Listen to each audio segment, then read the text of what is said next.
औज़ुबिल्लाहिमिनश्शैतानिर्रजीम बिस्मिल्लाहिर्रहमानिर्रहीम। दोस्तों साथियों अस्सलाम वालेकुम। ये लाडली हुकूमत एस्टेब्लिशमेंट की 300 दिनों में 300% महंगाई कर दी।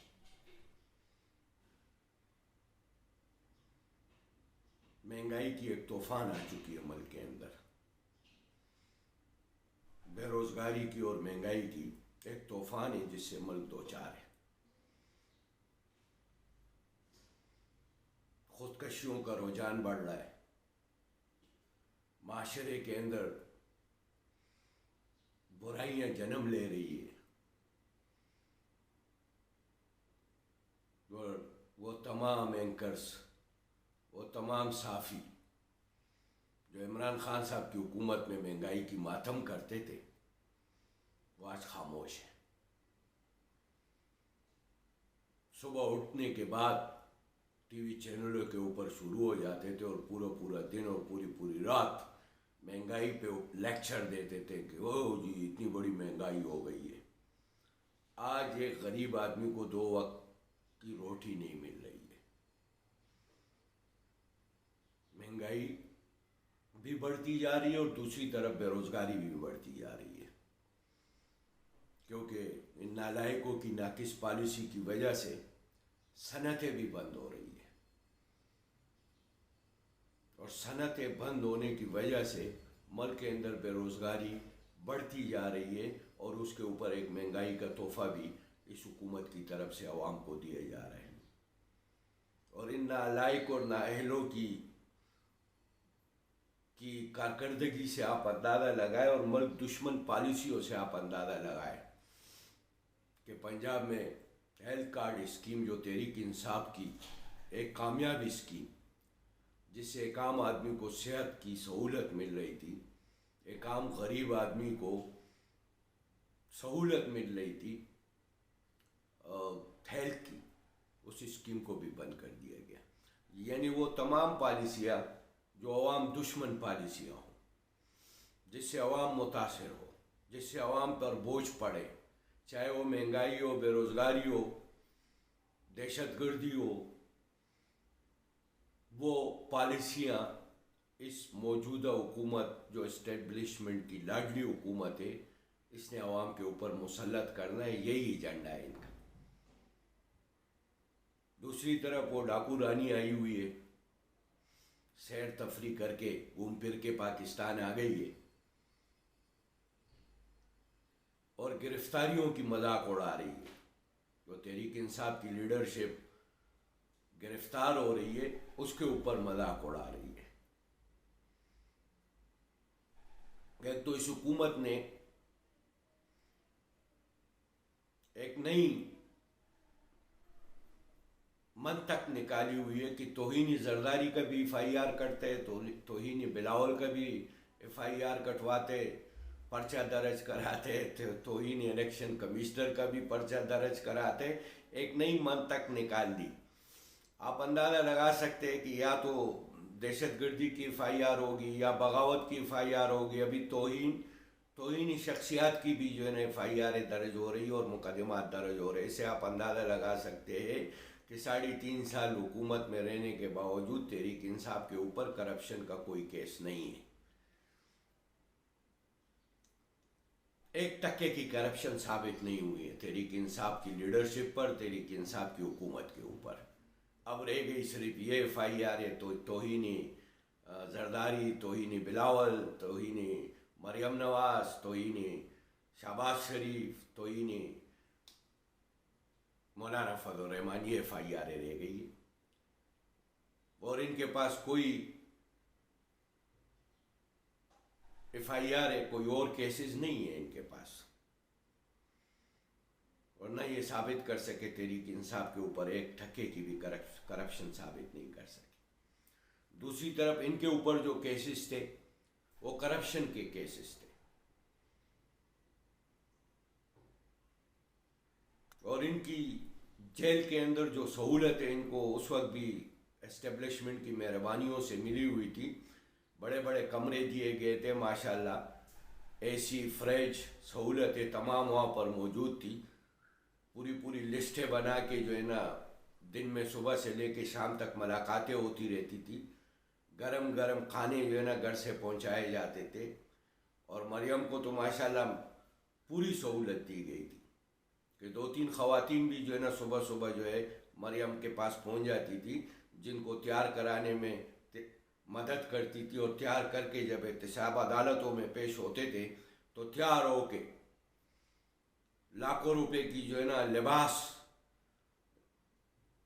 पहन के जो है एहतसाब अदालतों में पेश आते थे और पूरे प्रोटोकॉल के साथ पेश आते थे, पूरे प्रोटोकॉल के साथ। इतनी सहूलत एस्टेब्लिशमेंट की वजह से उस वक्त भी आपको मिली हुई थी। तो उस गिरफ्तारियों में इस गिरफ्तारियों में ज़मीन आसमान का फ़र्क है।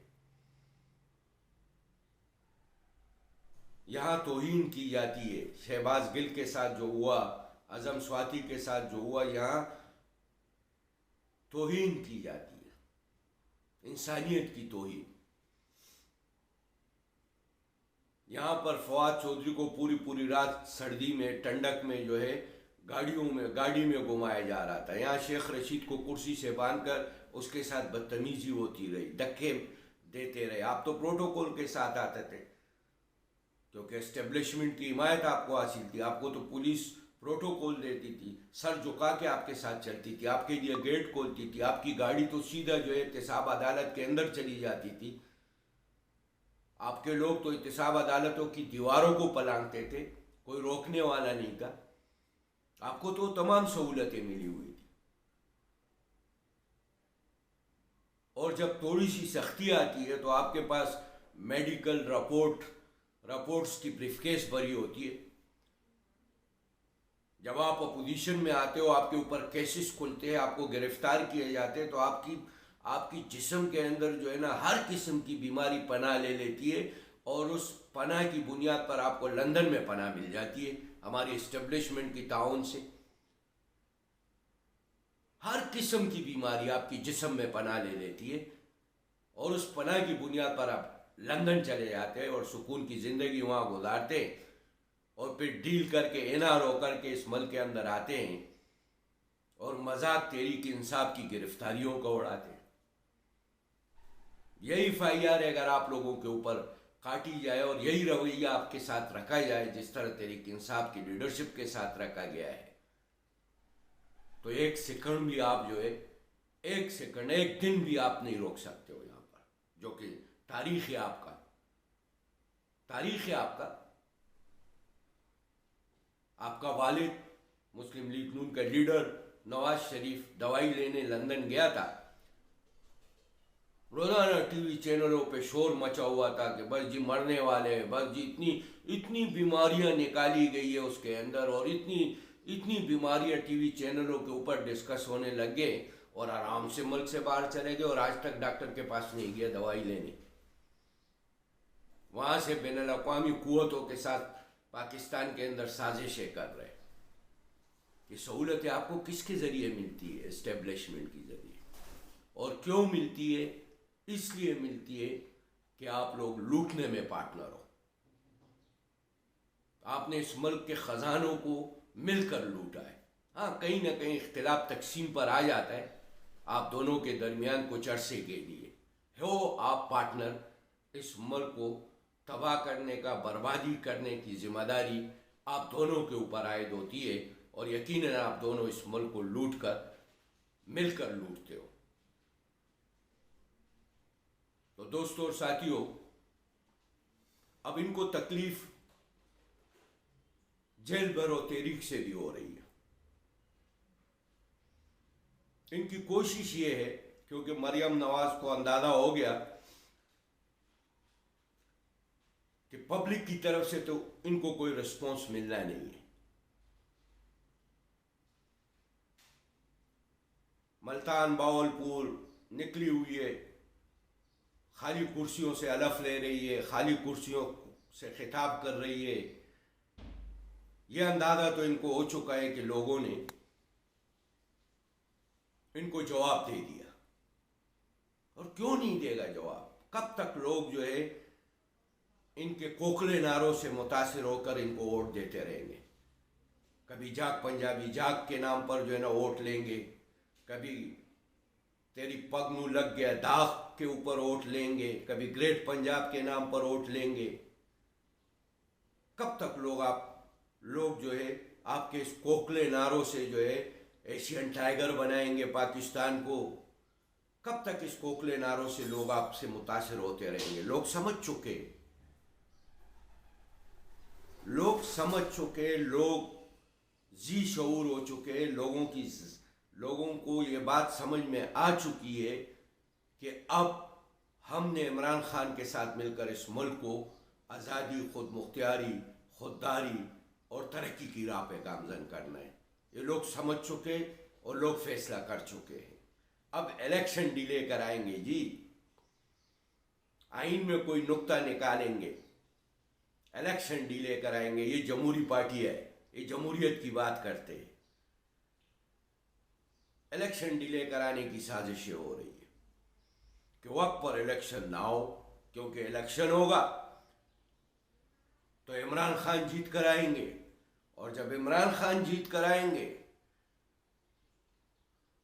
तो ये जेलों में होंगे, चाहे उसका ताल्लुक एस्टेब्लिशमेंट से हो या ये जो 13 सियासी टोकरा है गंदगी का, इनसे हो। ये जेलों में जाएंगे। इनको अपना अपना आने वाला मुस्तकबिल तारीक नज़र आ रहे, इनको आने वाले नस्लों की मुस्तकबिल तारीक नज़र आ रहे। इनको पाकिस्तान की नस्लों की मुस्तकबिल से कोई हमदर्दी, कोई मोहब्बत नहीं है। बाढ़ में जाए पाकिस्तान, बाढ़ में जाए पाकिस्तान की तरक्की। इनकी नज़र में सिर्फ और सिर्फ अपनी नस्लों की फिक्र इनको लगी हुई है। मुल्क को लूटो हुआ माल बाहर ले जाए, अपनी नस्लों की जिंदगी महफूज करें। दोस्तों और साथियों, लोग फैसला कर चुके हैं और इंशाल्लाह जब भी ऐलान होगा तो जेलें भरेंगे, पूरी मुल्क की जेल भरेंगे इंशाल्लाह। जब भी खान साहब ऐलान करेंगे, तैयारी कर चुके और तैयारी कर लो दोस्तों। किसी सूरत में भी 1 इंच भी पीछे नहीं हटेंगे जब तक इस मुल्क को इन गुलामों से, इन डाकुओं से, इन कातिलों से और इन अमेरिका के एजेंटों से आज़ाद नहीं कराएंगे। अपनी मौक़िफ़ से, अपने कायद की क़यादत में अपनी मौक़िफ़ से, आज़ादी से, खुददारी से, खुद मुख्तियारी से 1 इंच भी पीछे नहीं हटेंगे। FIR कटवाओ, कुछ भी कर लो, बंद कर दो, कुछ भी करो, तशद्दुद करो, बगावत की FIR काटो, दहशतगर्दी की FIR काटो, 1 इंच भी तहरीक इंसाफ के वर्कर 1 इंच भी पीछे नहीं हटेंगे। शुक्रिया दोस्तों और साथियों, आप लोग मुझे सुनते हो, मुझे रिप्लाई करते हो। आप तमाम दोस्तों का बहुत शुक्रिया।